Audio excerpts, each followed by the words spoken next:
La figure du chemin du cœur est l'allégorie d'un chemin prospère de l'orientation de l'être. Dans le silence, l'être, qui est initialement avide mais plein de doutes, devient peu à peu sélectif dans ses interrogations. Les réponses aux questions sont progressivement éliminées. Finalement, il ne reste que les dissertations éclairantes, données par la profondeur de l'être, et de manière naturelle. L'être, sans bouger, commence à visiter des lieux auparavant inconnus. Il comprend la formation des dimensions, et y est libre de pénétrer selon sa propre volonté. Le livre est généreux dans ses annonces. Il connaît son résultat et ne ménage pas ses orientations et ses encouragements. En même temps, il est prudent, car il reconnaît la fragilité de chacun, et la possibilité de soumission aux agents contraires.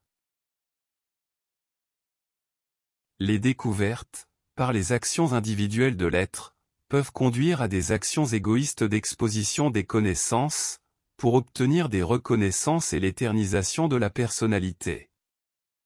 Il faut être attentif, sans perdre la générosité, en se rappelant toujours que le travail est individuel, et que personne ne fait le travail qui ne lui appartient pas. Invisibilité et inconnaissabilité sont difficilement acceptées par la personnalité. La sagesse, cependant, connaît le moment de se taire. L'être qui s'engage dans la recherche reconnaît la valeur des orientations provenant de son propre intérieur. La capacité intuitive de l'être se développe de manière de plus en plus intense. L'être ne répond plus facilement aux appels gratuits des louanges bon marché. Il n'y a plus de prix que l'on puisse attribuer à ce qui se dévoile. Il n'y a pas de séduction qui supplante la vision graduelle du vrai moi, mais des chutes peuvent survenir.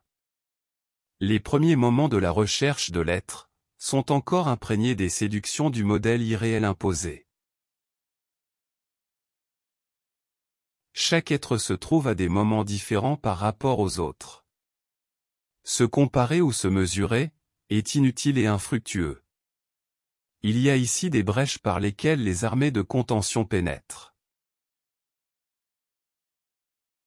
Il y a une figure allégorique bien connue, d'un seul être, formé d'infinies parties, chaque être manifesté étant une partie de cet être unique. Cette allégorie renvoie l'être au renforcement de lui-même en tant que cellule. Seule une cellule saine peut affronter avec avantage les attaques des prédateurs. Seule une cellule saine peut s'unir à une autre cellule saine pour former un corps sain. Et seul un corps sain peut produire plus de vitalité. Celui qui est plein ne souffrira plus jamais dans ses corps de l'assaut des maladies ou des éléments nuisibles. Celui qui est plein a la capacité d'illuminer et de donner la plénitude.